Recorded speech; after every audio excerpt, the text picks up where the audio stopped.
Video ನೋಡ್ತಿರೋ ನನ್ನೆಲ್ಲ ವೀಕ್ಷಕರಿಗೆ ಮತ್ತೊಂದು ವಿಡಿಯೋಗೆ ಸ್ವಾಗತ. ನಾನು ವಿಶಾಲ್, ಕೃಷಿ ವಿಶ್ವವಿದ್ಯಾನಿಲಯ ಬೆಂಗಳೂರು ಅಡಿಯಲ್ಲಿ ಬರುವ ರೇಷ್ಮೆ ಕೃಷಿ ಮಹಾವಿಶ್ವವಿದ್ಯಾನಿಲಯ ಚಿಂತಾಮಣಿಯ ವಿದ್ಯಾರ್ಥಿ. ಇವಾಗ ನಾನು 4th ಇಯರ್ ಓದ್ತಾ ಇದ್ದೀನಿ.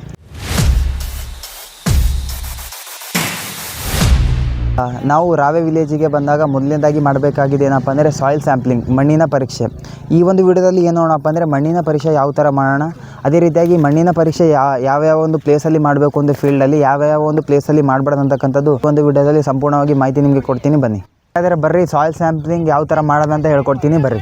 ಎಲ್ರಿಗೂ ನಮಸ್ಕಾರ. ನನ್ನ ಹೆಸರು ರಶ್ಮಿ ಅಂತ, ಅಂತಿಮ ವರ್ಷದ ಕೃಷಿ ವಿದ್ಯಾರ್ಥಿನಿ. ನಾವಿಲ್ಲಿ ತಿಂದ್ಲಿ ಹಳ್ಳಿಯಲ್ಲಿ ರಾವೆ ಪ್ರೋಗ್ರಾಮಿಗೆ ಬಂದಿದ್ದೀವಿ. ಫಸ್ಟ್ ನಾವು ಅಂದರೆ ಮಣ್ಣು ಪರೀಕ್ಷೆಗೆ ಸಾಯಿಲ್ ಸ್ಯಾಂಪ್ಲಿಂಗ್ನ ಎಲ್ಲೆಲ್ಲಿ ತೊಗೋಬಾರ್ದು ಅಂತ ನೋಡೋಣ. ಈ ವಿದ್ಯುತ್ ಕಂಬಗಳಿರುತ್ತಲ್ಲ ಅದ್ರ ಸುತ್ತ ತೊಗೋಬಾರ್ದು. ಅದಾದಮೇಲೆ ಗಿಡಗಳ ಬುಡದ ಹತ್ರ ತೊಗೋಬಾರ್ದು. ಆಮೇಲೆ ಕೊಟ್ಟಿಗೆ ಗೊಬ್ಬರನ ಎಲ್ಲಿ ಗುಡ್ಡೆ ಹಾಕಿರ್ತೀವಿ ಅಲ್ಲಿ ತೊಗೋಬಾರ್ದು. ಅದಾದಮೇಲೆ ನೆರಳಿರೋ ಜಾಗಗಳಲ್ಲಿ ತೊಗೋಬಾರ್ದು. ಮತ್ತು ನೀರು ಎಲ್ಲಿ ನಿಂತಿರುತ್ತೆ ಆ ಜಾಗಗಳಲ್ಲಿ ತೊಗೋಬಾರ್ದು. ನನ್ನ ಹೆಸರು ಪ್ರತೀಕ್ಷಾ. ನಾನು ರೇಷ್ಮೆ ಕೃಷಿ ಮಹಾವಿದ್ಯಾಲಯ ಚಿಂತಾಮಣಿಯಲ್ಲಿ ಅಂತಿಮ ವರ್ಷದ BSc ಕೃಷಿ ವಿಭಾಗದಲ್ಲಿ ವ್ಯಾಸಂಗ ಮಾಡುತ್ತಿದ್ದೇನೆ. ಮಣ್ಣಿನ ಪರೀಕ್ಷೆಗಾಗಿ ಮಣ್ಣಿನ ತಯಾರಿಕೆ ಹಾಗೂ ಮಣ್ಣಿನ ಸಂಗ್ರಹಣೆ ಬಗ್ಗೆ ಇವತ್ತು ನಾವು ತಿಳಿದುಕೊಳ್ಳೋಣ. ಮಣ್ಣಿನ ಸಂಗ್ರಹಣೆ ಹೆಂಗೆ ಮಾಡ್ತೀವಿ ಅಂತಂದರೆ, ಇವಾಗ 1 ಎಕರೆ ಜಾಗ ಇದೆ ನಮ್ಮಲ್ಲಿ. 1 ಎಕರೆಯಲ್ಲಿ 6ರಿಂದ 7 ಸ್ಯಾಂಪಲ್ಗಳನ್ನು ಅಂದರೆ ಉಪಮಾದರಿಗಳನ್ನು ತೆಗೆದುಕೊಳ್ಬೇಕು. ಆ ಉಪಮಾದರಿಗಳನ್ನೆಲ್ಲ ಮಿಕ್ಸ್ ಮಾಡಿ ಒಂದು ಮಾದರಿಯನ್ನು ನಾವು ಸಾಯಿಲ್ ಟೆಸ್ಟಿಂಗಿಗೆ ಕಳಿಸ್ತೀವಿ. ಆ ಉಪಮಾದರಿಗಳನ್ನು ಹೆಂಗೆ ತೆಗೆದುಕೊಳ್ಬೇಕಂದ್ರೆ Z ಶೇಪ್ ಮ್ಯಾನರಲ್ಲಿ ತೆಗೆದುಕೊಳ್ಬೇಕಾಗುತ್ತೆ. ಗುಂಡಿ ತೆಗೆಯುವ ವಿಧಾನ ಹೆಂಗಂದರೆ, ಗುಂಡಿ V ಆಕಾರದಲ್ಲಿ ನಾವು ತೆಗಿಬೇಕಾಗುತ್ತೆ.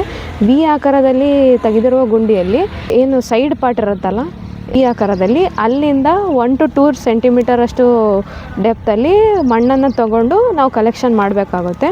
ಮತ್ತು ಗುಂಡಿಯ ಆಳ, ಫುಡ್ ಅಥವಾ ಫಾಡರ್ ಕ್ರಾಪ್ಸ್, ಆಹಾರ ಪದಾರ್ಥದ ಬೆಳೆ ಮತ್ತು ಮೇವಿನ ಬೆಳೆಗಳಲ್ಲಿ 15 ಸೆಂಟಿಮೀಟರಷ್ಟು ಆಳದ ಗುಂಡಿಯನ್ನು ನಾವು ತೆಗಿಬೇಕಾಗುತ್ತೆ. ಅದೇ ಹಾರ್ಟಿಕಲ್ಚರಲ್ ಕ್ರಾಪ್ಸಲ್ಲಿ ನಾವು 30 to 90 ಸೆಂಟಿಮೀಟರಷ್ಟು ಗುಂಡಿಯನ್ನು ತೆಗಿಬೇಕಾಗುತ್ತೆ. ಇದು ಮಣ್ಣಿನ ಸಂಗ್ರಹಣೆ ಆಯಿತು. ಮಣ್ಣಿನ ಮಾದರಿ ತಯಾರಿಕೆ ಬಗ್ಗೆ ತಿಳಿದುಕೊಳ್ಳೋಣ. ಇವಾಗ ಉಪಮಾದರಿಗಳನ್ನು ನಾವು ಏನೆಲ್ಲ ಕಲೆಕ್ಟ್ ಮಾಡಿರ್ತೀವಲ್ಲ 1 ಎಕರೆ ಜಮೀನಲ್ಲಿ, ಆ ಉಪಮಾದರಿಗಳನ್ನೆಲ್ಲ ತಗೊಂಡು ಒಂದು ನೆರಳಿರೋ ಜಾಗದಲ್ಲಿ ಒಂದು ಕ್ಲೀನಾಗಿರೋ ಪ್ಲಾಸ್ಟಿಕ್ ಪೇಪರೋ ಅಥವಾ ಪೇಪರೋ ಹಾಸಿ ಅದ್ರ ಮೇಲೆ ಎಲ್ಲ ನಾವು ಸ್ಪ್ರೆಡ್ ಮಾಡಬೇಕು. ಸ್ಪ್ರೆಡ್ ಮಾಡಿದ್ಮೇಲೆ ಅದರೊಳಗಿರೋ ಕಸ, ಕಡ್ಡಿ, ಕಲ್ಲು ಇತ್ಯಾದಿ ಇವನ್ನೆಲ್ಲ ತೆಗೆದು ಬಿಸಾಡಿದ್ಮೇಲೆ ಸ್ವಲ್ಪ ಇದು ಮಣ್ಣು ಆರಿದ ಮೇಲೆ ಅದನ್ನು ವೃತ್ತಾಕಾರದಲ್ಲಿ ಮಾಡಿಕೊಂಡು ಪ್ಲಸ್ ಮಾರ್ಕ್ ಹಾಕ್ಕೊಂಡು ಅಪೋಸಿಟ್ ಅಂದರೆ ಎದುರು ಬದುರು ಇರುವ 2 ಭಾಗಗಳನ್ನು ಏನು ಮಾಡಬೇಕು, ಚೆಲ್ಲಬೇಕು.